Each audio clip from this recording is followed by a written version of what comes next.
Уважаемый Владимир Владимирович, я думаю, что это ваша инициатива. К чему? Не ради галочки вот собраться и мы должны открыто сказать, что мы хотим. Показать всему миру, что Россия плюс Центральная Азия. Что, у нас есть проблема? А действительно, оказывается, есть. У нас эти пятерки уже одни разговоры, одни информации, получение информации, выкачивание информации, показуха, никакого эффекта. Америка плюс Центральная Азия, Южная Корея плюс Центральная Азия, Япония плюс Центральная Азия. Скоро, наверное, Пакистан тоже Центральная Азия, Индия Центральная Азия. Кто остался еще? Япония. А? Что нам не хватает? Что-то не хватает. Что-то здесь мы не срабатываем. Как это было, главная причина развала Советского Союза. Я думаю, что вы не обижаетесь. Мы были свидетелями с вами. Я был свидетелем, как развалился. Я участвовал в этом зале съездов, как развалился Советский Союз. Тогда, вы меня извините, как и сейчас, не было внимания малым республикам, малым народам. Внимания не было. Не учитывались традиции, обычаи, все остальное. Не оказали помощь, поддержку, развитие. Ведь сейчас люди куда идут? Вы вчера назвали 2 миллиона. Это не... Я хотел, сегодня хочу сказать, не 2 миллиона. Это 2 больше миллиона наших граждан, которые вылетают в Россию не только на заработку. Заработка не больше 600 тысяч. Через вас вылетают другие страны. И вот посмотрим, в следующем году уменьшится на 50%. Потому что дорога закрыта. Вылетать не могут. И потом обучаются, лечатся. Но традиционно притягивают, они же жили в одной стране, они идут куда? Ни в Иран, ни в Пакистан, ни в Саудовской Аравии, там еще делать нас никто не ждет. Идут в Россию. 30 лет я свидетель. Вот зампремьер сидит, пускай не обижается. Я же говорю, я не это самое.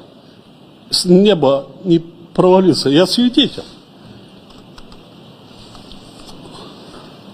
Проводим бизнес-форумы. Где? Мои коллеги не обижаются. В Астане, Ташкенте, как это было при бывшем Советском Союзе. Киеве, Беларуси, Минск. Минск, Киев, Алмата, Ташкент. Остальные республики как были, это самое. Давай молоко, давай хлопок, давай это, давай это, да это. Никакой инфраструктуры нет. Таджикистан был разделен на 3 части.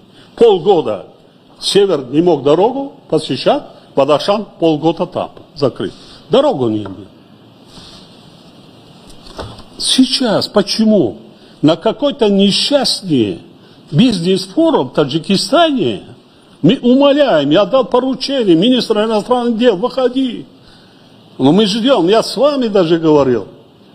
Выходи на Верещука, на другие, чтобы хотя бы на уровне министра присутствовал.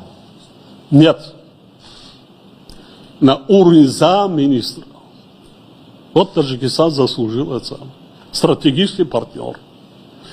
А что? Вот что мы что не так поступаем? У нас обучается 2,5 миллиона школьников русскому, так учебники, не хватает учебников. 30 лет об этом мы говорим, не хватает до сих пор. Учебники не хватает.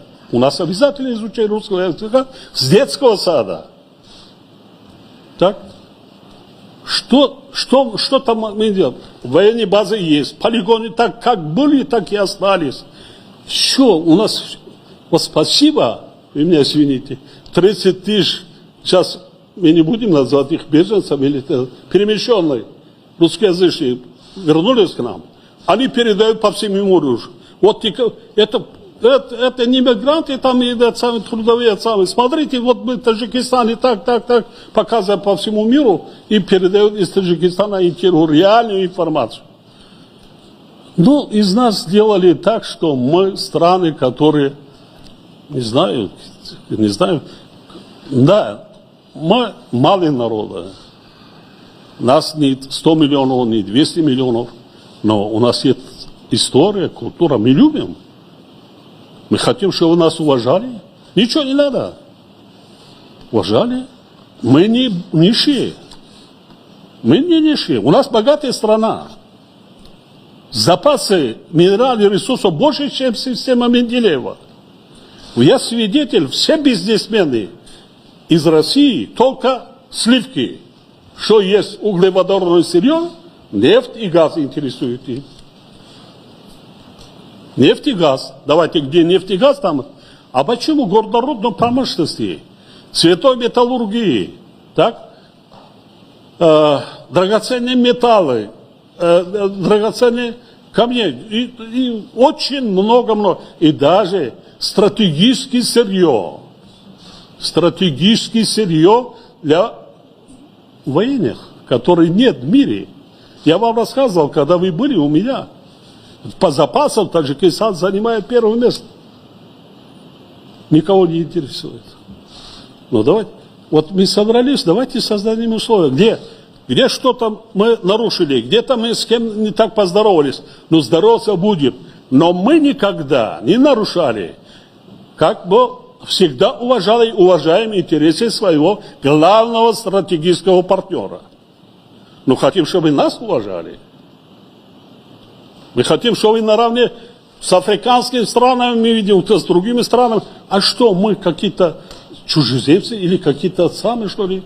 Ну давайте. И вкладывать много денег не надо вкладывать. Вот в наших странах. Да, надо вкладывать. Надо вкладывать.